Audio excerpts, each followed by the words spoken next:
Olá, o meu nome é André Carvalho, sou médico do Hospital Moinhos de Vento de Porto Alegre, conselheiro e membro do board do International Psoriasis Council, e vamos falar hoje sobre tratamento biológico na psoríase, neste vídeo que é falado em português.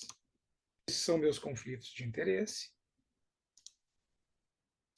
Quando nós falamos do tratamento da psoríase, o tratamento com imunobiológicos é a via final de um processo que começou muito antes, inicialmente com terapias tópicas, depois com fototerapia, tratamentos sistêmicos antiproliferativos, como a citretina, depois os tratamentos sistêmicos imunomoduladores, como a ciclosporina e o metotrexato. Então, por fim, chegando nos tratamentos-alvo, em terapias muito mais específicas, que são os imunobiológicos. Nessa linha de tempo de tratamento, a gente vê que nós começamos com tratamentos que focavam na proliferação epidérmica como causa da doença, e a partir dos sistêmicos imunomoduladores que acabaram vindo, acabaram sendo desenvolvidos e descobertos, porque nós entendemos, a partir de um certo momento, que a psoríase era uma doença imunomediada e que o cerne da questão, o núcleo, o fulcro do processo fisiopatológico era o sistema imune e não uma hiperproliferação epidérmica propriamente dita. Nesse contexto, os imunobiológicos são, sem dúvida nenhuma, tratamentos também imunomoduladores. A definição do que é um tratamento biológico, ela pode ser maior ou menor, mas ela não muda muito, né? A definição mais básica que nós temos é do Serviço de Saúde do Canadá, que diz que medicamento biológico são originários de organismos vivos e de suas células. Eles são frequentemente feitos usando biotecnologia e exemplo deles são biológicos que são usados rotineiramente como insulina, hormônios do crescimento e anticorpos monoclonais ou qualquer outro tipo de anticorpo.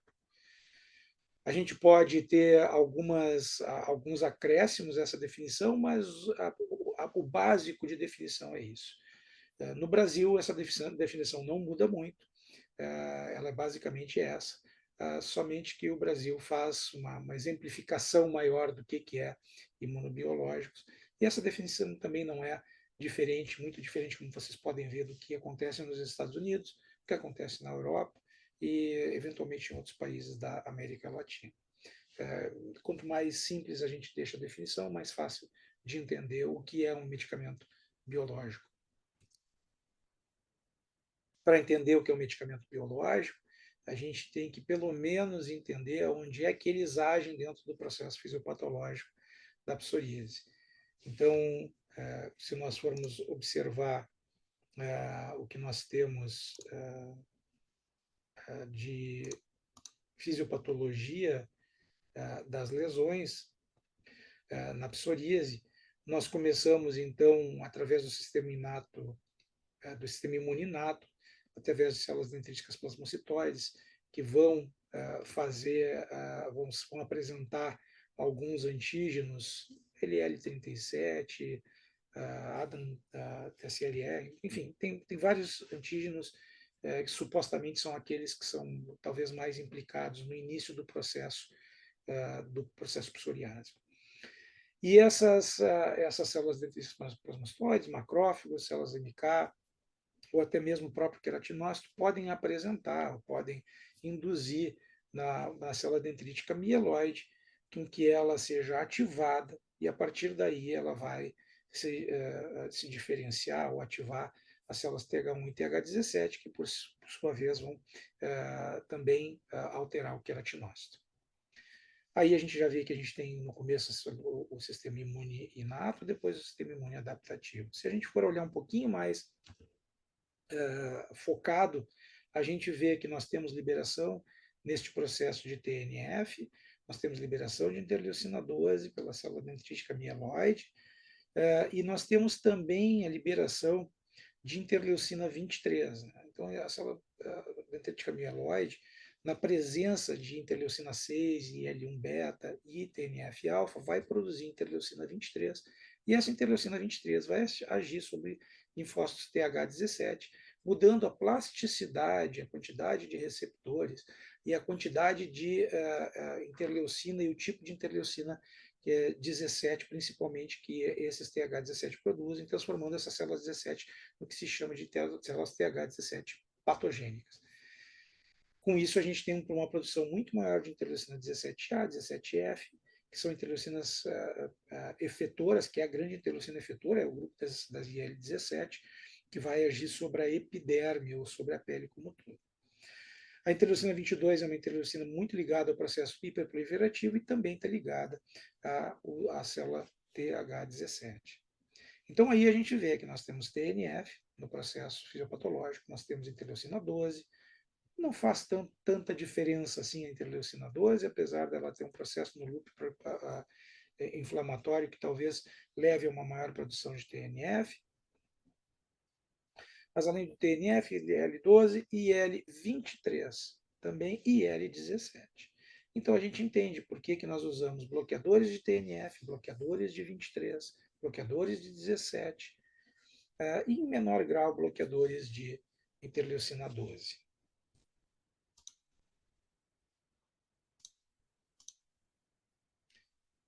Os imunobiológicos, os primeiros que nós tivemos desenvolvido para a psoríase, foram os anti-TNF-alfa, o etanercept, o adalimumab, o infliximab e o certolizumab pegol. Eles têm características diferentes entre eles e eles têm também eficácias diferentes entre eles. Infliximab deles é o único que tem uma apresentação endovenosa. Certolizumab pegol, entre eles, é o único que não tem transferência placentária, principalmente no último trimestre da gestação, que é quando os anticorpos monoclonais são transferidos em maior grau. Depois dos anti-TNF, ainda considerados como uma primeira geração de imunobiológicos, nós temos os anti-12 e 23, que aqui nós temos unicamente o ustekinumab. É um bloqueador P40, da subunidade P40, que é comungada pela interleucina 12 e a 23. E dessa forma, bloqueando as duas interleucinas. Então, esse é teoricamente o primeiro bloqueador de uma interleucina 23, também bloqueando a interleucina 12. Considerados como imunobiológicos de segunda geração, nós temos os anti-IL-17A, secukinumab e ixekizumab. Nós temos o anti-IL-17A e F bimekizumab. Alguns consideram bimekizumab já como uma terceira geração, mas isso não importa tanto. E temos o bloqueador do receptor da interleucina 17, que é a brodalumab. Então, todos esses vão agir de uma forma ou outra, bloqueando a ação de interleucina 17, seja todas as interleucinas da família, como no caso o brodalumab, por bloquear o receptor, sendo bloqueando a IF bimekizumab, ou somente a secukinumab e ixekizumab. Considerados como de terceira geração, talvez, os anti-interleucina 23 são os mais recentes, né? E eles bloqueiam a 23 por bloquear a subunidade P19 dessa interleucina, não a P40. Dessa forma, eles só bloqueiam a 23 e não bloqueiam a interleucina 12, como o ustekinumab. E nós temos aqui representantes como risankizumab, guselkumab e tildrakizumab, e nós vamos depois detalhar um pouco mais a diferença entre eles. Então, no caso dos anti-TNFs, nós temos infliximab, etanercept, adalimumab, certolizumab pegol. E de acordo com a classificação, né, da British Association of Dermatologists, eles são considerados de uma primeira geração. Eles têm uma menor eficácia em comparação com os anti-interleucinas, fazendo um pequeno parêntese aqui, que o infliximab, em análises comparativas indiretas, meta-análises de curto prazo, ele tem uma eficácia muito similar aos 17. Então, a longo prazo, ele perde esta eficácia, não tanto, mas ele acaba não sendo comparável. Mas só deixando um pouquinho o infliximab fora disso, exatamente por ser uma molécula mais potente e de uso endovenoso, apesar de também ter subcutâneo. Eles têm uma menor persistência de resposta, ou seja, a eficácia deles não é mantida pelo mesmo tempo que são mantidas 17 e os anti-17 e os anti-23 e 12-23. Eles têm um maior risco de infecções, no geral, Mas o risco maior que nós temos com essa medicação realmente é a reativação de tuberculose. Existe uma contraindicação em pacientes com história familiar ou pessoal de enfermidade desmielinizante. Afinal de contas, as doenças desmielinizantes elas tendem a piorar com os anti-TNFs.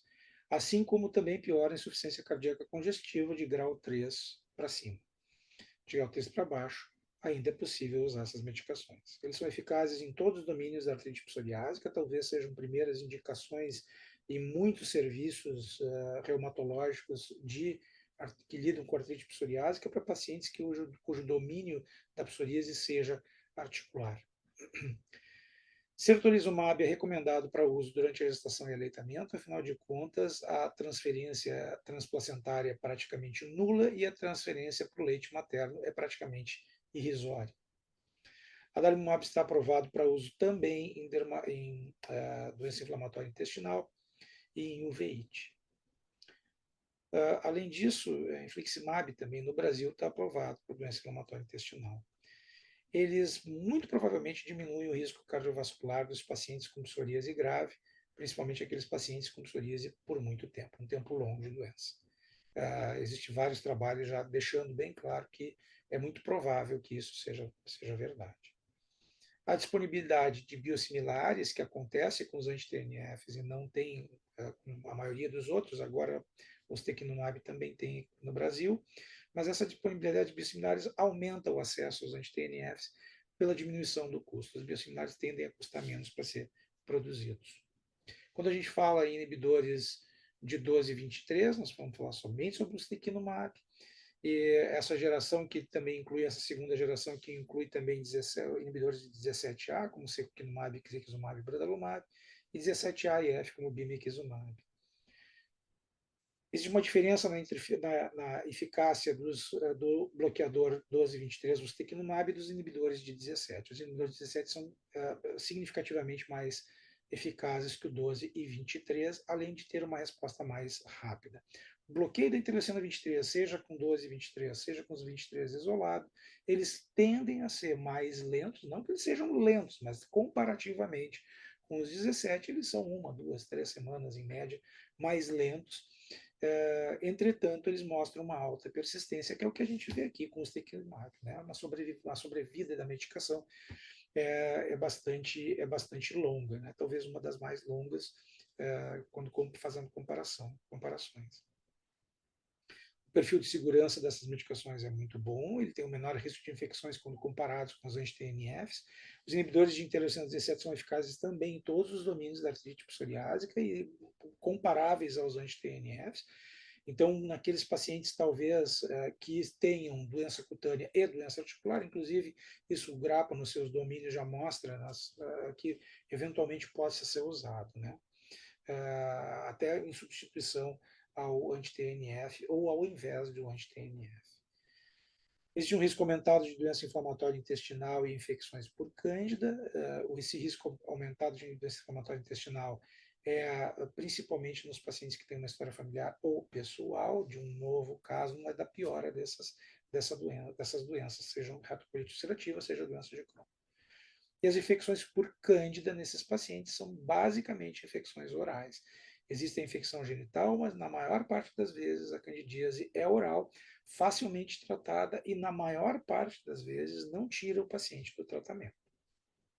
O bimekizumab tem uma maior eficácia entre os 17, ele talvez seja o mais eficaz dos anti-interleucina 17, e uma persistência de resposta bastante significativa quando comparado com os outros 17 também.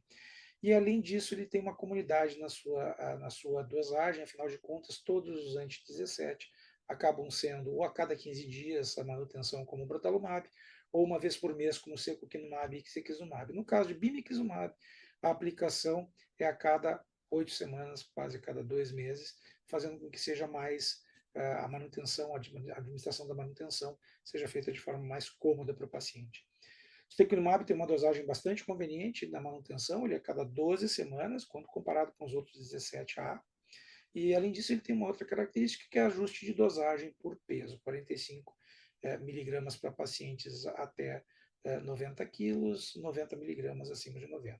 Alguns países usam 90 quilos, alguns países usam 100 quilos. No Brasil, é 100 quilos, essa divisão. Os inibidores de 23, nós temos o Guselkumab, o Risankizumab e o Tildrakizumab. Eles são os biológicos de desenvolvimento mais recente. A eficácia é comparável aos inibidores de IL-17, como a gente diz, ele, como eu já disse, ele tem um início de ação um pouco mais lento que os 17, não significando que isso tenha um impacto tão grande, perdão, para a qualidade de vida do paciente ou para a melhora do paciente. Entretanto, isso é uma coisa que existe e deve ser dita. Por outro lado, a persistência da resposta tende a ser mais duradoura do que os 17. A falha secundária é relativamente mais comum nos 17, nos anti-17, do que nos anti-23. Eles têm um excelente perfil de segurança, são medicações, os anti-23, que não têm nenhum tipo de evento adverso específico dessa classe. Quando nós falamos anti-TNF, a gente pensa em tuberculose, insuficiência cardíaca e doença desmielinizante como os principais problemas eventuais dessa medicação. Quando a gente fala em anti-17, nós falamos em candidíase e doença inflamatória intestinal. Quando a gente fala em anti-interleucina 23, nós não temos nada específico dessa classe. O risco de infecção é menor com essa classe de medicações. Até hoje, nenhum caso de tuberculose foi adjudicado a estas medicações propriamente dita. É eficaz em artrite periférica, dactilite e entesite. Já existem estudos em doença axial. A resposta é um pouco, não é ótima como uma resposta de anti-17, anti-23, uma resposta subótima, mas não significa que não possa ser usado em alguns pacientes com sintomas leves, talvez. Isso de acordo com os reumatologistas e que a gente pode ter uma consulta em conjunto com o nosso paciente. Além disso, a dosagem deles é muito conveniente, ou a cada 12 semanas ou a cada 8 semanas, dependendo da molécula. Os eventos adversos, quando nós formos olhar todos eles, são medicações de uso subcutâneo, praticamente todos, a não ser o infliximab. E quando a gente fala em medicações de uso subcutâneo, o principal evento adverso é a reação local da injeção, seja em qualquer uma das classes, como vocês podem ver na primeira linha de todas elas. As infecções de vias aéreas superiores também são muito comuns, mas isso praticamente em todos os ensaios clínicos a gente vai ter infecções de vias aéreas superiores como a primeira causa.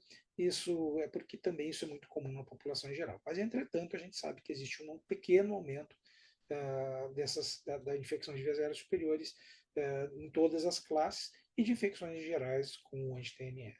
Tuberculose é uma preocupação que nós temos com os anti-TNFs. O paciente tem que fazer o seu screening de acordo com a sua região onde habita, o seu sistema de saúde. Normalmente se faz com quantiferon ou com mantu, com tuberculina.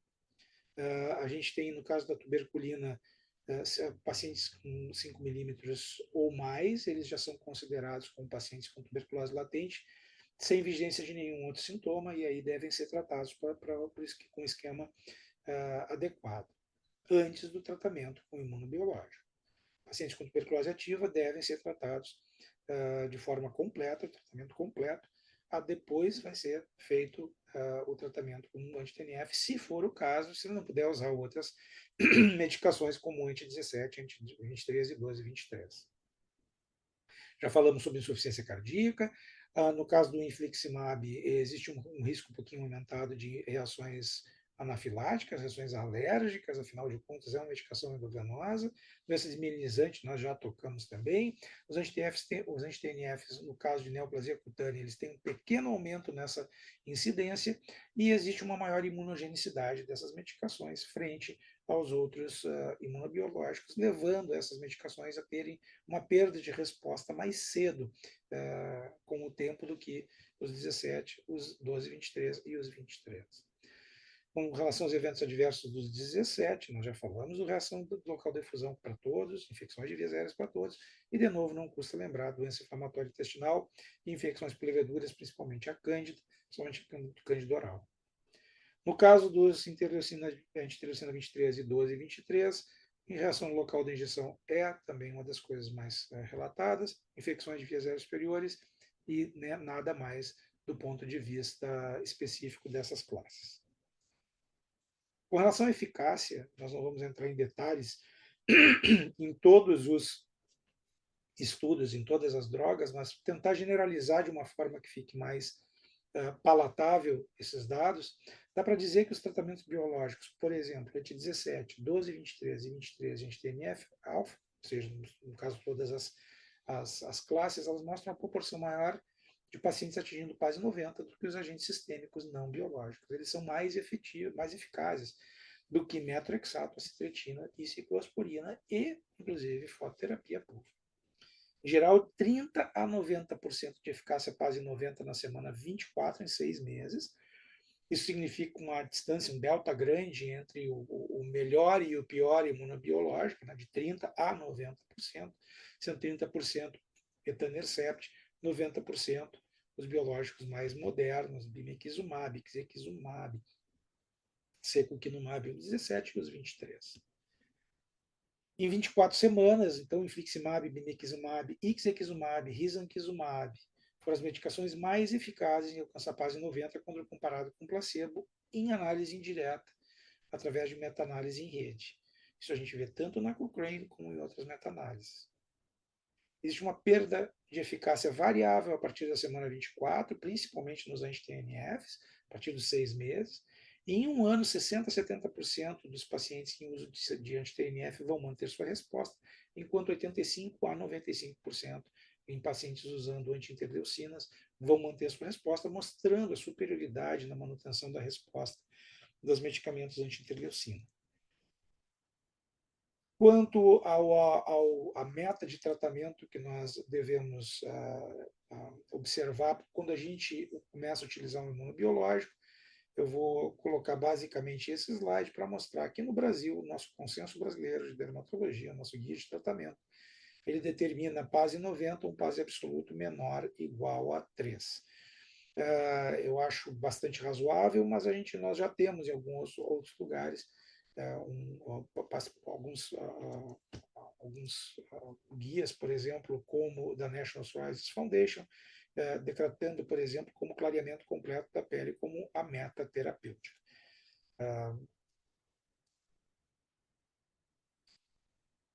Por fim, para falar de biosimilares, são medicamentos biológicos altamente similares aos originadores, aqueles que deram origem a eles. Eles não apresentam diferenças clinicamente significativas aos biológicos que lhe deram origem. Muitos fabricantes de biosimilares são ou foram indústrias responsáveis pelo desenvolvimento ou fabricação de originadores. Então, muitas vezes, a gente tem indústrias que fabricam biosimilares que no passado já produziram originadores ou foram os desenvolvedores das moléculas originais. Atualmente existem biosimilares no Brasil para adalimumab, infliximab, etanercept e, mais recentemente, o ustekinumab. A grande vantagem dos biosimilares é que, sendo mostrada a sua equivalência aos originadores, eles tendem a ter um custo bastante menor, puxando todo o custo do tratamento para baixo, inclusive influenciando o custo dos originadores, aumentando a chance de pagamento dessas medicações pelos pagadores, pelo sistema de saúde dos países ou sistema de saúde complementares, aumentando o número de pacientes que potencialmente podem usar essa medicação com um custo menor. As mensagens-chave, quando a gente fala em biológicos, é que os biológicos são disponíveis para psoríase, eles são mais efetivos e tão mais seguros que os tratamentos sistêmicos convencionais, principalmente a longo prazo, quando nós fazemos a relação risco-benefício entre os convencionais e os biológicos são muito mais eficazes e bastante mais seguros. Custo ainda é um fator importante na difusão dos imunobiológicos para todos os pacientes que poderiam se beneficiar do mesmo nas diferentes regiões do mundo. O screening adequado e a indicação precisa são cruciais para a segurança do paciente e para a melhor relação entre pagadores e prescritores, ou seja, prescrever o imunobiológico no momento certo, prescrever o imunobiológico para o paciente certo e seguir os guias de tratamento de cada região, no caso do Brasil, o guia da Sociedade Brasileira de Dermatologia, o nosso consenso, para que a gente faça o screening adequado desses pacientes, para que a gente não tenha nenhuma surpresa com o uso dessa medicação. Por fim, os biosimilares são uma opção para o tratamento mais custo efetivo, podendo trazer maior chance de difusão do tratamento imunobiológico para o maior número de pacientes. Deixo essa mensagem do Dr. James Bryce e agradeço a atenção de todos.